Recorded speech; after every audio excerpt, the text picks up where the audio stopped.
जन्म, मृत्यु और विवाह। मृत्यु और जन्म नहीं, विवाह की बात करते हैं। आज विवाह का जो रूप है वो पहले जैसा नहीं रहा, वो बदल गया है। जिस समय वैदिक ज्योतिष शास्त्र में विवाह की वर्णना की जाती थी, उसका जो अर्थ था, उसकी जो परिभाषा थी, वो आज नहीं है। आज विवाह का रूप संपूर्ण रूप से बदल गया है। वैदिक ज्योतिष शास्त्र के अनुसार विवाह का उद्देश्य दो आत्माओं के शारीरिक मिलन के द्वारा धर्म, अर्थ, काम और मोक्ष की उपलब्धि होती थी। धर्म के अनुसार कर्म, कर्म के अनुसार अर्थ और अर्थ के अनुसार काम और काम के बाद मोक्ष। आज मुझे ऐसा लगता है समाज की जो व्यवस्था है उसमें काम सर्वोपरि हो गया है, अर्थात शारीरिक भूख सबसे ऊपर आ गई है। और शायद ही आज के समाज में जो मेरा अनुभव है और मैंने जो देखा है, शायद ही कोई ऐसा हो जिसको इस बारे में ज्ञान नहीं है कि शारीरिक भूख कैसे मिटाई जाए, और तमाम व्यवस्थाएं हैं उसके लिए। तो विवाह का रूप ही बदल गया है। आज लोग सबसे पहले जिस भूख को तृतीय श्रेणी में रखा जाता था विवाह में, वो प्रथम श्रेणी में आ गया है। तो किस विवाह की बात हम करें?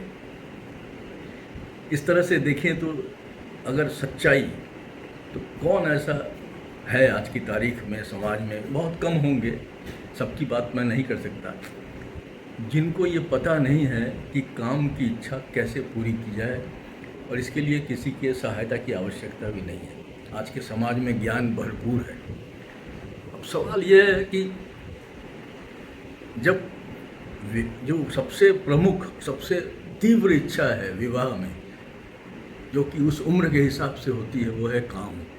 जो वही इच्छा आपकी अगर पहले ही पूरी हो जाए तो विवाह का जो औचित्य है, विवाह का जो अर्थ है, वो कहाँ तक सार्थक रहता है।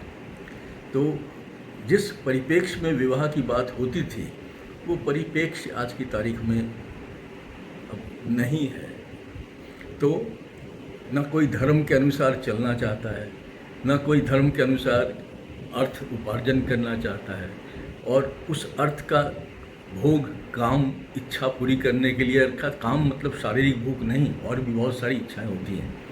और इन सब इच्छाओं को पूरी करने के बाद तब आता है मोक्ष, अर्थात जब शरीर संपूर्ण रूप से तृप्त हो जाता है तो मोक्ष की प्राप्ति की ओर आदमी बढ़ता है। या जब बूढ़ा हो जाता है, जब असफल होने लगता है सब इच्छाओं को पूरा करने में, तब वह मोक्ष की प्राप्ति की ओर जाता है। तो यह हम आपको सबको समझना होगा, यह समझना अत्यंत आवश्यक है। तभी विवाह की सार्थकता और विवाह क्यों नहीं हो रहा है, कब होगा, कैसे होगा, हमारे भाग्य में क्यों ऐसा लिखा है, यह समझ में आएगा। इसके अलावा एक बहुत महत्वपूर्ण बात है, वो है हमारा डीएनए, अर्थात हमारे पूर्वजों द्वारा किए गए पाप और पुण्य की जो कथा है, जो व्याख्या है, जो फल है, वह हमारे शरीर पे आ जाता है। अगर हमारे पूर्वज में किसी पुरुष पूर्वज ने कोई ऐसा अनैतिक काम किया हो, या बहुत गलत तरीके से स्त्रियों के साथ संपर्क रखा हो, तो उस परिस्थिति में उस व्यक्ति के शादी में, विवाह में बहुत अड़चनें उत्पन्न होती हैं, और हो सकता है विवाह कतई ना हो। ठीक उसी प्रकार जिस परिवार में किसी स्त्री ने अनुचित तरीके से अनैतिक संबंध स्थापित किए और बहुत सारे ऐसे काम किए जो धर्म के अनुसार या समाज के अनुसार उचित नहीं है, उस परिवार में भी स्त्री के या किसी लड़की, कन्या के साथ ऐसा हो सकता है कि वो विवाह उसका न हो। ऐसा राहु और केतु के कुंडली में उपस्थिति से इस बात का काफ़ी ज़्यादा ज्ञान और आभास हो जाता है। ये समझना है, इसको समझने की आवश्यकता है। मगर इन सब से ऊपर जहाँ चाह वहाँ राह, अगर व्यक्ति चाह ले तो क्या नहीं हो सकता, इसको दिमाग में रखना चाहिए।